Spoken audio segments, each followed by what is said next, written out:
मलयज शीतला शस्य श्यामला मातरं वन्दे मातरम् शुभ्रज्योत्स्नां पुलकितयामिनीं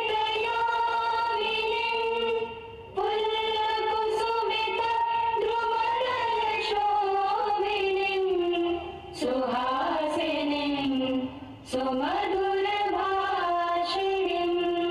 सुखदां वरदां मातरं वन्दे मातरम्। ఇప్పుడు మన ప్రీతమ నాయకులు తెలంగాణ ప్రదేశ్ కాంగ్రెస్ కమిటీ అధ్యక్షులు బొమ్మ మహేష్ కుమార్ గౌడ్ గారు పతాకావిష్కరణ చేస్తారు.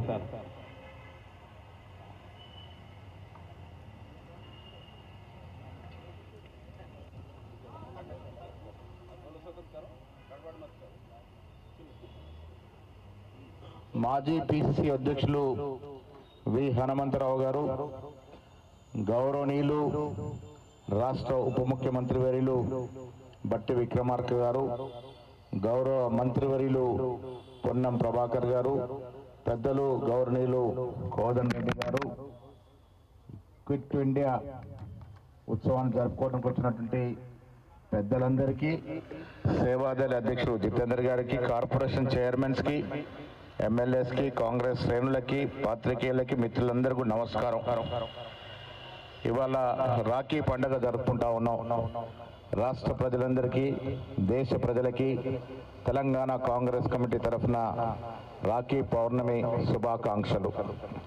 మిత్రులారా, ప్రతి సంవత్సరం గాంధీ భవన్లో ఈ క్విట్ ఇండియా దినోత్సవం జరుపుకుంటాం.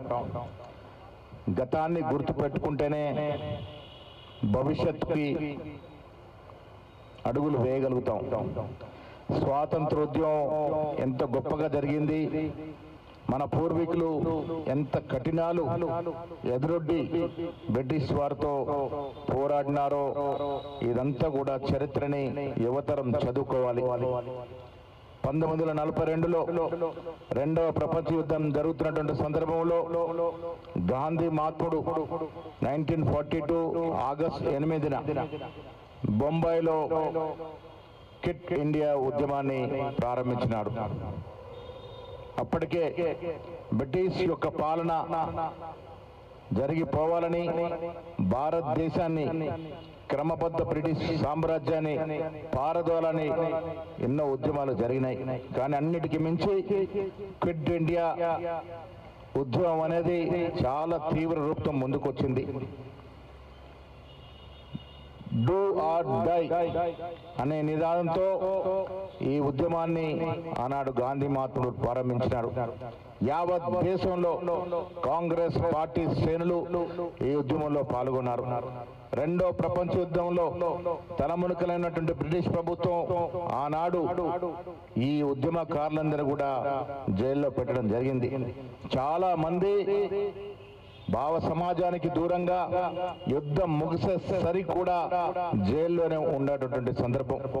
స్వాతంత్రోద్యమంలో క్విట్ ఇండియా మూవ్మెంట్ కి ఒక ప్రత్యేకత. ఇవాళ స్వాతంత్రం వచ్చిందంటే ఆనాడు క్విట్ ఇండియా ఉద్యమం ప్రధాన భూమిక పోషించింది కాబట్టి వచ్చింది.